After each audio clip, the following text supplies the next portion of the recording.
All right, we're going to talk about that a little bit later, but let's begin on Capitol Hill this morning, where funding is about to run out for some government agencies. The Senate is in recess today after failing to reach an agreement last night on reforms to the Department of Homeland Security and the immigration crackdown. Now, this could impact air travel, disaster relief, and much more. CBS News congressional correspondent Caitlin Huey-Burns joins us now from Capitol Hill. So, Caitlin, explain how we got here. Well, happy Valentine's Day to both of you. It's not really kind of warm and fuzzy up here. It's empty, actually, because Congress has left town for a week-long congressional recess without coming to a deal on this funding. Just to kind of take a couple steps back, most of the government is already funded, so we're not going to see that big shutdown like we saw last year.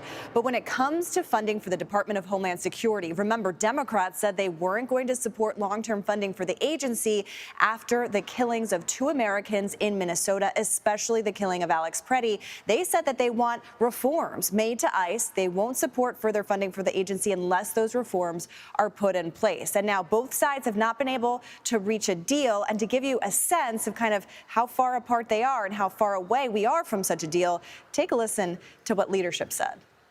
Democrats will not support a blank check for chaos. What we're waiting for is, again, the White House to get serious and the Republicans to get serious.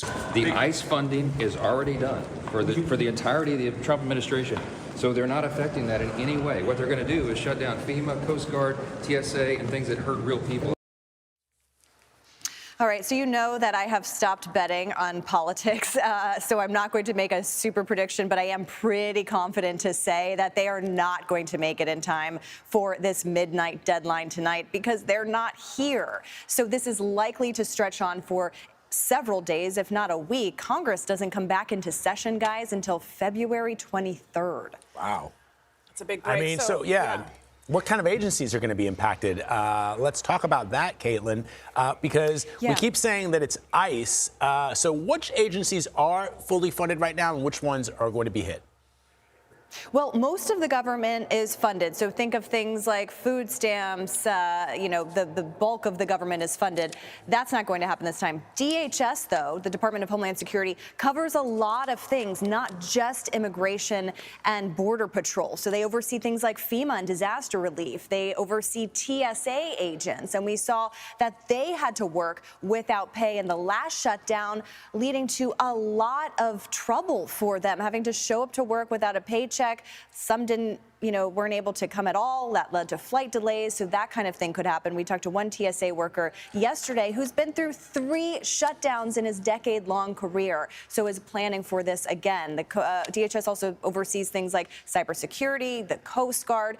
Bottom line here is that a lot of these services are essential, so people will have to show up to work without the guarantee of a paycheck. Now, given the way the pay periods are, it will likely be a few more weeks before they stop getting one. So really depends on how long this drags on. But this is one of the biggest agencies with a big budget. And Vlad and Adriana, what's important to note here is that ICE and Border Patrol will continue to be funded because they've already gotten money from that big tax bill the president signed into law last year. But we are thinking about TSA agents. It could be a few weeks. Yeah, it was already tough for them the last time around. It was. I remember going through security and asking, is it, how are you guys doing? And the agent said to me, it's been tough, but we're hoping that there's a breakthrough. I mean, I can't believe I might be having these same conversations next week and in a few weeks with these agents. Caitlin, thank you so much. Yeah.